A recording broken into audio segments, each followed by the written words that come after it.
നമസ്കാരം. റാഫ് ഫുട്ബോളിലേക്ക് അവർക്കും സ്വാഗതം. ഞങ്ങൾ എന്താണ് ആരാണ് എന്നുള്ളത് ആദ്യ പകുതിയിൽ കൃത്യമായി കാണിച്ചു കൊടുത്തിട്ടുണ്ട്. രണ്ടാം പകുതിയിൽ പിന്നെ 10 പേരായിട്ട് ചുരുങ്ങുമ്പോൾ ഡിഫെൻഡ് ചെയ്ത് നിന്നു. പക്ഷേ ഞങ്ങളിതാ അർഹിച്ച വിജയമാണ് നേടിയിരിക്കുന്നത്. മാനുവൽ ന്യൂയർ PSG പരാജയപ്പെടുത്തിയ ശേഷം പറയുകയാണ്, ബയൺ മ്യൂണിക്ക് പാക്ഡസ് പ്രിൻസസിലിട്ടിട്ടാണ് 2-1 PSG പരാജയപ്പെടുത്തിയിരിക്കുന്നത്. ന്യൂയറാണ് പ്ലെയർ ഓഫ് ദി മാച്ച്. അദ്ദേഹം 8 സേവുകളാണ് നടത്തിയിരിക്കുന്നത്. കളിക്ക് ശേഷം ന്യൂയർ പറഞ്ഞ വാക്കുകളും വിൻസെൻ്റ് കോമ്പനി പറഞ്ഞ വാക്കുകളും നമ്മളൊന്ന് പരിശോധിക്കുകയാണ്. ന്യൂയർ പറയുന്നു, ഞങ്ങൾ കൃത്യമായിട്ട് ഫസ്റ്റ് ഹാഫിൽ കാണിച്ചു കൊടുത്തു, ഞങ്ങളാണ് ബെറ്റർ ടീം എന്നുള്ളത്. We showed in the first half that we were the better team.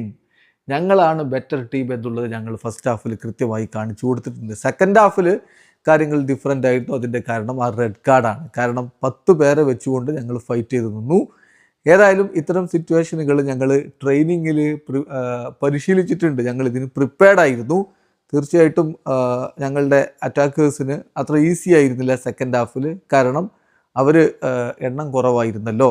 പക്ഷേ ഞങ്ങൾ നല്ല രൂപത്തിൽ ഡിഫെൻഡ് ചെയ്തിട്ടുണ്ട് എന്നാണ് മാനുവൽ ന്യൂയർ പറഞ്ഞത്.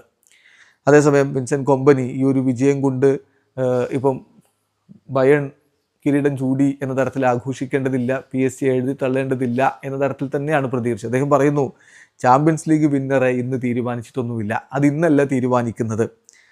അല്ലെങ്കിൽ ഇപ്പോൾ കഴിഞ്ഞ വർഷം PSG കിരീടം ചൂടാൻ പാടില്ലല്ലോ. സംഗതി ശരിയാണ്. കാരണം എന്താ, ലീഗ് ഘട്ടത്തിൽ PSG നന്നായിട്ട് സ്ട്രഗിൾ ചെയ്താണ് കഴിഞ്ഞ വർഷം. എന്നിട്ട് പിന്നെ അവർ കപ്പ് കൊണ്ടുപോയില്ലേ. അതാണ് കോമ്പനി പറയുന്നത്.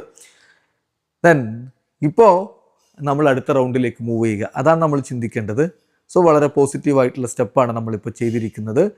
ഏതായാലും നമ്മൾ ഈ ഒരു പൊസിഷനിൽ മുന്നോട്ട് പോവുകയാണ് വേണ്ടത്. ട്രോഫിക്ക് വേണ്ടി നമ്മൾ ഫൈറ്റ് ചെയ്ത് മുന്നോട്ട് പോവുക, റൈറ്റ് മൊമെൻറ്റിൽ കാര്യങ്ങൾ ചെയ്യുക, അതാണ് ഇമ്പോർട്ടൻ്റ് ആയിട്ടുള്ള കാര്യമെന്ന് വിൻസെൻ്റ് കോമ്പനി വളരെ വളരെ യാഥാർത്ഥ്യ ബോധ്യത്തോടു കൂടി പറയുന്നുണ്ട്.